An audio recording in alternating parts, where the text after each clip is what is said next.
Welcome everybody to the Steckline Report. Hey, this time around we're going to talk about dollars again. Well, dollars that you borrow to buy land. That went up 4 times in the last 5 years. Stay tuned, we've got some interesting comments coming up. I first got started in the cattle business. My wife and my father-in-law got me into it.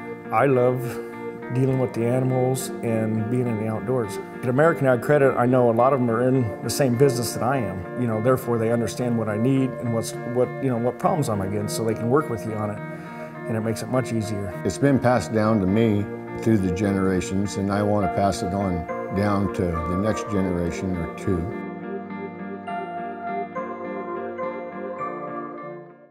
Announcing the service and maintenance event going on now at Straub International, your genuine Case IH parts dealer. Receive from 5 to 10% parts and labor discounts with any inspection. Schedule a tractor inspection for just $315 or a combine inspection for $400. Inspections available for all major pieces of farm machinery. Plus, for a limited time, get half off hauling. Straub International now features the Case IH 330 Turbo Robo Sharpener system to bring your turbo blades back to like new condition. Visit any of our 7 locations for the Straub International service and maintenance event going on now.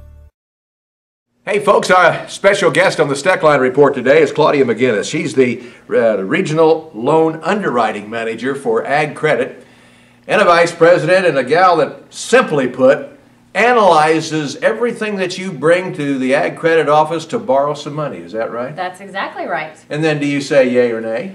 Well, that's a committee decision. It's not just on my shoulders, so. We can't blame you entirely? No, you cannot blame me entirely.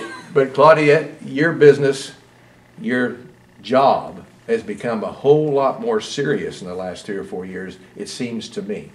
You're exactly right. With the rise in land prices, with the volatility in commodity prices, there's a lot more to look at every time you want to make a decision and every time you want to borrow a dollar. Let's just say I'm thinking about buying this land. There's 2 quarters for sale right beside me. Auction coming up next Thursday. Mm-hmm. Well, I better have some money before I go to the auction, so I'll come here. What do you want to see? Well, typically it depends on who you are and how much you want to borrow and things like that. We like to see at a minimum 3 years of tax returns so that we can understand what your financial position is and what your repayment ability is.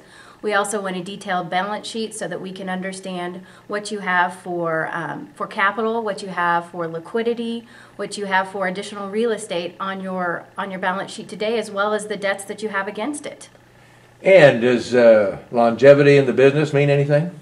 Well, most definitely. I mean, we always like to work with producers who have been out in the industry a long time. But part of our mandate, part of what Farm Credit does, is we work with young producers, and we're excited about helping young people get into the industry.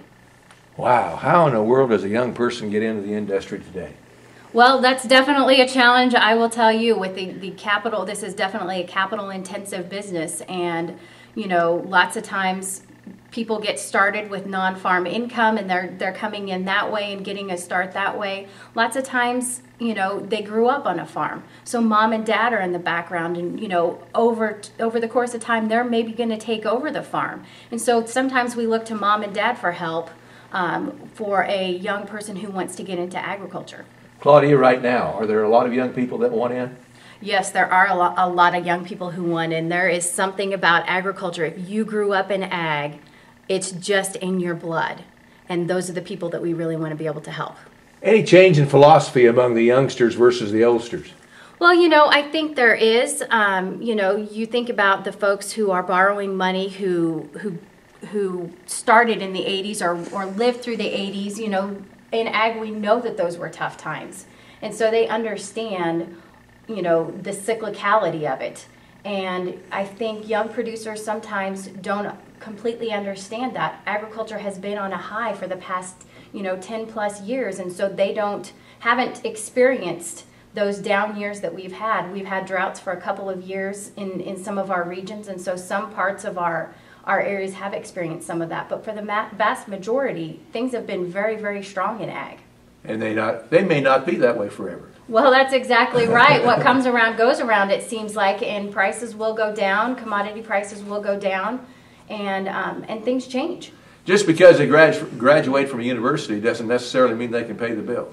You're exactly right. And maybe those universities might need to change just a little bit too. Have you seen anything there that you'd like to tell them? As far as degrees? What they're teaching those young kids coming online.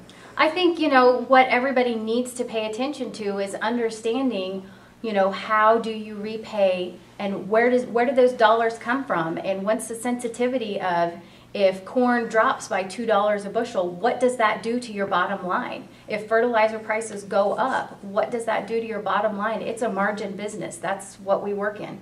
Let's hope that the universities are listening. I'm sure they do some of that, but I'm convinced they don't do enough. Well, that's probably true, but they do the best that they can. That's probably right. Claudia, thank you so much for being with us.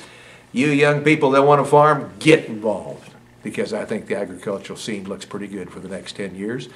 But be careful. See you next time around.